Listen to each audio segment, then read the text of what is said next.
Cerita diawali dengan memperlihatkan sekelompok remaja yang saat ini sedang dalam perjalanan menuju jalur hiking Appalachian Trail atau jalur pendakian Gunung Virginia, di mana mereka terlebih dahulu bermalam di salah satu penginapan yang berada di kaki gunung sebelum besok melakukan hiking.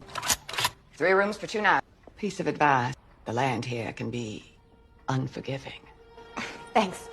Di sana para remaja tersebut sempat bersenang-senang di sebuah bar dengan meminum beberapa botol Homer hingga larut malam, sehingga tak lama ada seorang pria tua yang merupakan warga lokal menghampiri mereka. Si pria memperingatkan pada para remaja tersebut jika jalur ini terdapat sesuatu yang sangat berbahaya. Entah apa yang dimaksud oleh si pria, namun para remaja tersebut sama sekali tidak memperdulikannya. You kids be safe. Sepulangnya dari bar, para remaja melihat ada seseorang sedang ngajanteng di dekat mobil mereka. Bukannya pergi setelah melihat para remaja akan ke sana, orang tersebut malah diam walaupun salah satu remaja bernama Adam telah mengusirnya bagai binatang. Namun setelah Adam melemparnya dengan botol, orang itu langsung menghilang tak kemana.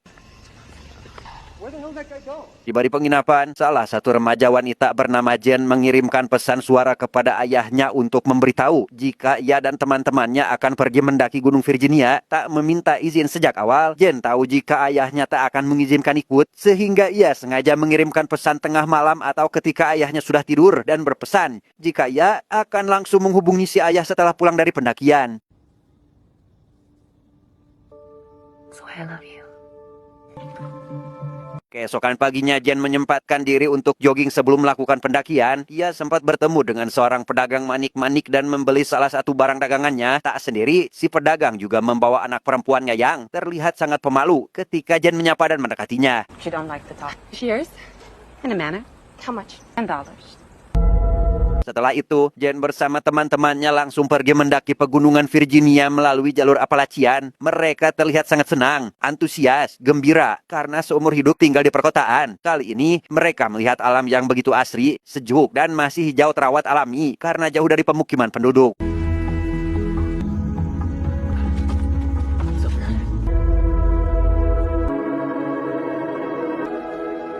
Salah satu dari mereka atau pacar Jen bernama Darius mengajak semua orang menyimpang dari jalur untuk melihat sebuah benteng tua bekas perang yang lokasinya tak jauh dari sana. Tentu semua orang sangat setuju karena mereka percaya terhadap pengetahuan Darius, kecuali Jen yang ingat jika kemarin penjaga penginapan berpesan kepadanya agar tetap berada di jalur pendakian. Karena hanya dirinya yang menolak ajakan Darius, akhirnya Jen lulus setelah Darius atau pacarnya itu terus membujuknya dengan iming-iming beberapa keindahan alam yang ada di sana. Sehingga alih-alih menemukan bangunan tersebut, mereka malah berkeliling hutan selama berjam-jam dan ketika sudah sadar jika mereka saat ini tersesat, terdengar suara gemuruh dari atas bukit yang ternyata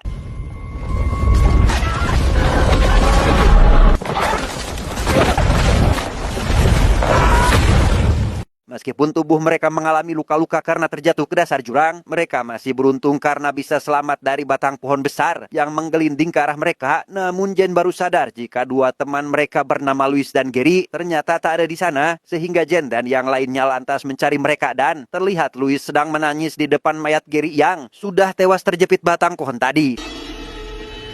Don't fucking touch me! Shit, this is my fault. What are we doing? I'm fucking awful, but it's nobody's fault. Okay? Melihat itu semua, Jen CS sangat syok dan kemudian malah saling menyalahkan. Namun di tengah perdebatan tersebut, Jen melihat seseorang berada di kejauhan sedang memperhatikan mereka. Sehingga dengan keadaan tersebut, Adam yang sedari awal sangat gerengseng pun terlihat meluapkan amarahnya dengan melempar tasnya ke tanah.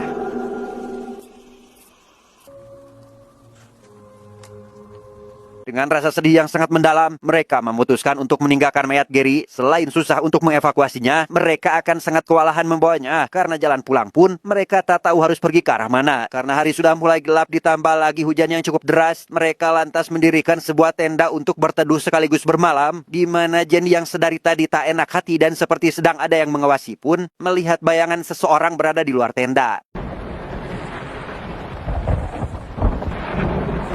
Keesokan paginya, Adam Chase baru saja bangun dan mendapati salah satu temannya bernama Millie sudah tidak ada di dalam tenda. Tentu hal itu membuat mereka langsung mencarinya. Namun, betapa terkejutnya Adam ketika ia tersandung sebuah batu yang ternyata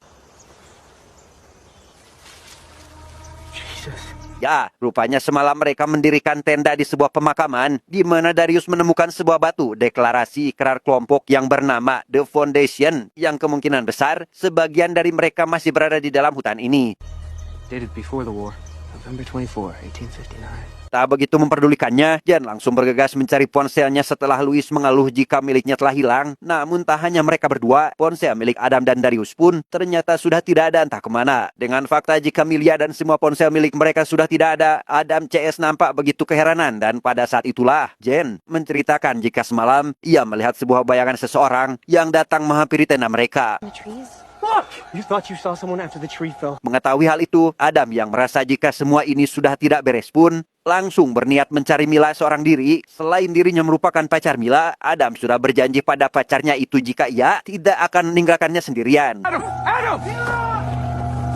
Karena tak tega membiarkan Adam mencari Mila sendirian, semua orang pun ikut mencarinya termasuk Jen, yang saat itu malah bertemu dengan anak si pedagang manik-manik yang sedang memperhatikan Jen di balik pohon. Sehingga Adam yang melihat si anak pun langsung mengejarnya, tetapi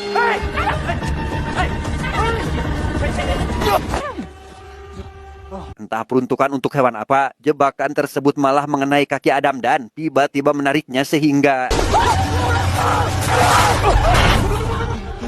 tak bisa menolong Adam. Jen CS memutuskan untuk pergi mencari bantuan terlebih dahulu dan kembali ke sini menyelamatkan Adam. Sehingga setelah berjalan cukup jauh, mereka menemukan sebuah gubuk tua berisi berbagai macam peralatan dan barang. Namun tak lama, Jen CS melihat dua orang penghuni hutan sedang ngagotong Adam sehingga Darius langsung berlari, menghampiri dan berusaha berkomunikasi dengan mereka.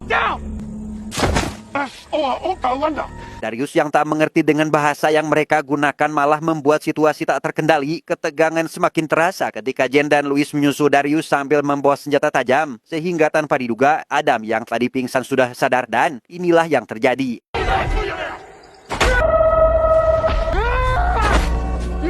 Setelah menghabisi salah satu penghuni hutan, Adam mengatakan jika dirinya terpaksa melakukan hal itu karena mereka telah membunuh Mila pacarnya. Namun tak diduga, ternyata Mila sudah berada di belakang Adam dalam keadaan jaguar ringkas. What the fuck is that, guys? You're alive? Mila yang saat itu baru sampai di sana mengatakan jika dirinya tadi pergi sebentar karena merasa kehampangan. Namun setelah kembali ke tenda, semua orang sudah tidak ada dan akhirnya bertemu mereka di sini dengan salah satu penghuni hutan yang telah tewas mengenaskan. Did you just kill this man for no reason? No reason? They dragged me into a fucking hole. Setelah berdebat yang cukup panjang, Jen yang merasa jika ini semua adalah perbuatan yang salah, akhirnya mengikuti Adam dan yang lainnya kabur meninggalkan mayat tersebut dan menganggap semua ini tidak pernah terjadi. Jesus. Fucking quit it with the morality police bullshit, Jen. Guy's dead. It's over. Whatever. Di tengah perjalanan, Adam CS terlihat sudah cukup kelelahan karena seharian berjalan menyusuri hutan, di mana Louis yang berada di posisi paling belakang pun tiba-tiba menghilang. Tanpa mereka ketahui, telah ada yang menculiknya diam-diam. Where is he? Guys? Sadar jika mereka semua sudah dikepung oleh para penghuni hutan, Adam dan yang lainnya langsung berlari meninggalkan tempat tersebut. Namun sial bagi Mila, ketika ia berusaha menyusul Adam yang berlari di depannya, tiba-tiba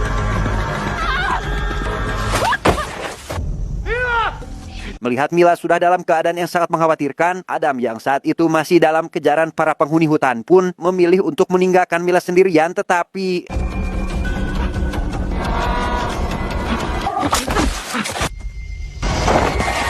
sementara itu, Darius dan Jen yang masih dalam kejaran para penghuni hutan berusaha bersembunyi di sela-sela batuan besar. Namun, keberadaan mereka sangatlah mudah ditemukan sehingga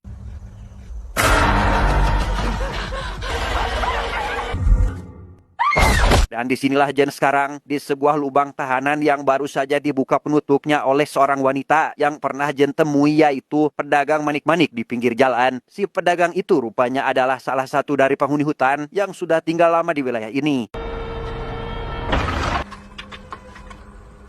Setelah keluar dari lubang, Jen sangat terkejut melihat Adam dan Darius juga sudah tertangkap dengan keadaan wajah ditutup karung goni dan tangan diikat. Jen CS dibawa ke sebuah desa yang merupakan tempat tinggal para penghuni gunung dan dipertemukan dengan para tetua desa untuk diadili atas semua perbuatan mereka.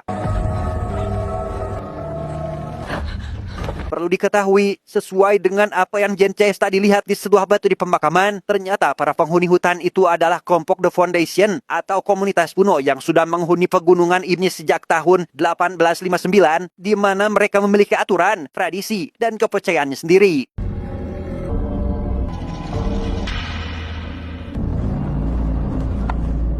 Dengan fakta jika Adam telah menghabisi salah satu dari kelompok mereka, salah satu tetua bernama John bertanya terkait kejadian yang sebenarnya kepada Jen, Darius, dan Louis, sehingga Jen yang ingin melindungi temannya dari hukuman pun terpaksa berbohong dengan menyangka tuduhan yang mengarah pada Adam, sampai ketika anak kecil yang merupakan anak si pedagang bernama Ruti memberikan kesaksiannya, John langsung memutuskan jika Adam bersalah dan akan dihukum mati sesuai dengan apa yang telah dilakukannya pada anggota mereka. There's no future for men like you. Sempat melawan, Adam akhirnya bisa diamankan dan siap untuk menerima hukuman. Sementara yang lainnya juga dianggap bersalah pun akan mendapat hukuman yang dinamakan hukuman kegelapan.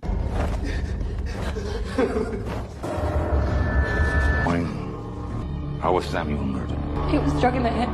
Sebelum Jen CS dihukum, mereka harus menyaksikan Adam temannya dieksekusi terlebih dahulu dan...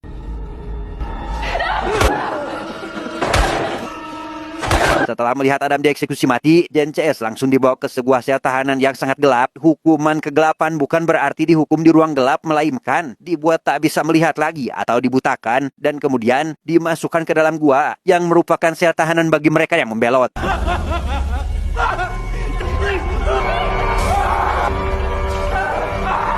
Melihat Ruiz yang sudah dibutakan dan dibuang ke dalam gua tersebut, Jen berusaha bernegosiasi dengan para tetua dengan meyakinkan mereka semua agar dirinya dan Darius bisa berkontribusi dalam kelompok ini dan tidak dieksekusi seperti yang terjadi pada Louis. You suffer storm damage, climate change. And what of you? Myself? There's no sickness in my family. Percaya dengan apa yang dikatakan Jen, para tetua menyetujui permohonan Jen dan menerima mereka menjadi anggota kelompok Foundation. Sambutan hangat terhadap Darius yang akan menjadi salah satu prajurit pun dirasakan olehnya, sementara Jen harus rela dijadikan seorang istri oleh John yang merupakan salah satu tetua kelompok tersebut.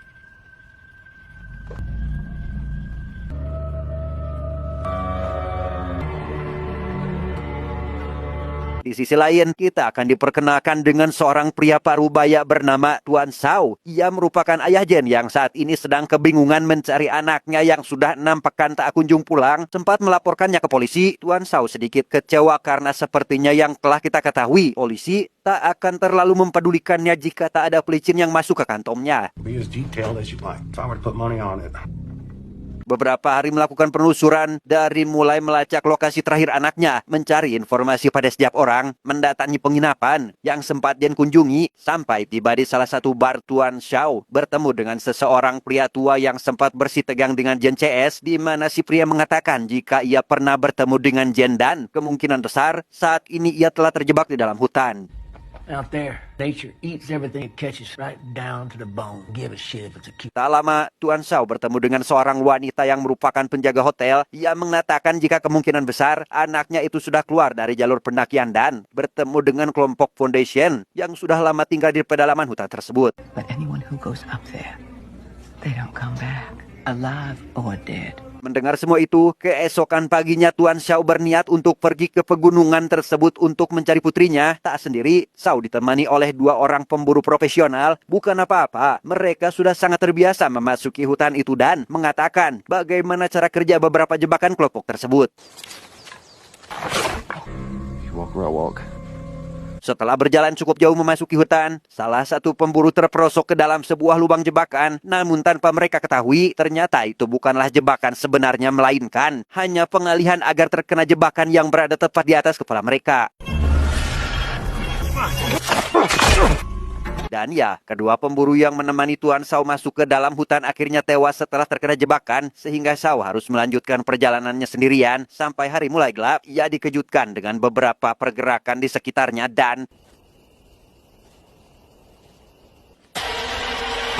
Tuan Shaw dibawa ke perkampungan kelompok Foundation oleh beberapa prajurit yang salah satunya ternyata adalah Darius yang sudah menjadi bagian dari kelompok tersebut. Shaw yang mengenali Darius pun langsung menanyakan Jen anaknya, tetapi...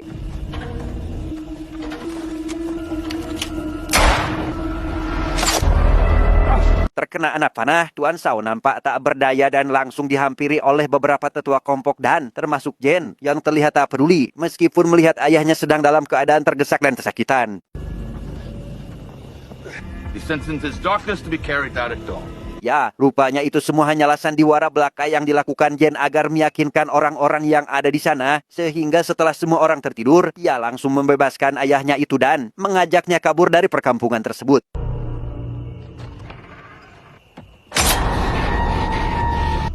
We need to go. They belong to me. Go. Pergerakan yang dilakukan Jen dan ayahnya itu rupanya dilihat oleh Ruti yang sedang berada di sekitaran sana, sehingga alih-alih menghentikannya, Ruti yang sudah sangat dekat dengan Jen pun malah menunjukkan jalan keluar rahasia melewati penjara gua yang sangat gelap.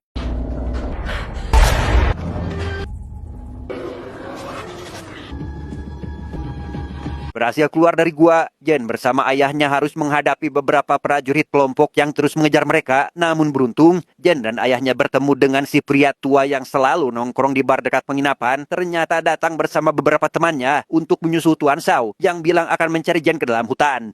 Where's your friends? It's just us.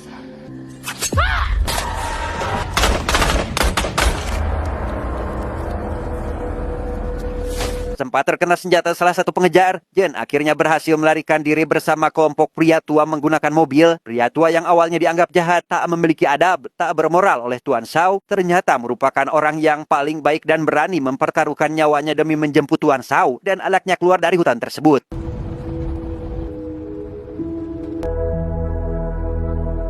Singkat cerita, setelah beberapa minggu menjalani kehidupan yang tenang bersama keluarga, Jen dibuat sangat terkejut ketika melihat John bersama Ruti sudah berada di rumahnya dan telah menyamar menjadi warga biasa yang baru saja pindah di dekat keluarga Jen. Small world, right? Yes, very. I'm sure Scott would love to see you. Jen yang ternyata sedang mengandung anak dari John tak kuat merasa mual sehingga langsung pergi ke toilet. Namun ia yang sudah muak dengan keberadaan John di rumahnya langsung membawa pisau yang disembunyikan di toilet dan langsung menyerangnya saat itu juga. But not until our child is born. Congratulations, Grandma. Dan ya, rupanya itu semua hanyalah halusinasi Jen saja, di mana ibu dan semua saudaranya masih hidup dan duduk manis di meja makan, sehingga Jen yang masih berdiri di depan John pun meminta ibu dan saudaranya pergi dengan alasan ingin membicarakan bisnis bersama dengan John. You're carrying my child. Promise me you won't hurt them. You have my word. Setelah melakukan kesepakatan dengan John, Jen akhirnya mau ikut bersamanya kembali ke hutan pegunungan Virginia. Namun tanpa diduga, mobil yang ditumpangi Jen oleng hingga menabrak mobil lain yang ternyata Jen berhasil menghabisi John dan semua anak buahnya kecuali Ruti yang terlihat sudah memihak kepadanya. I love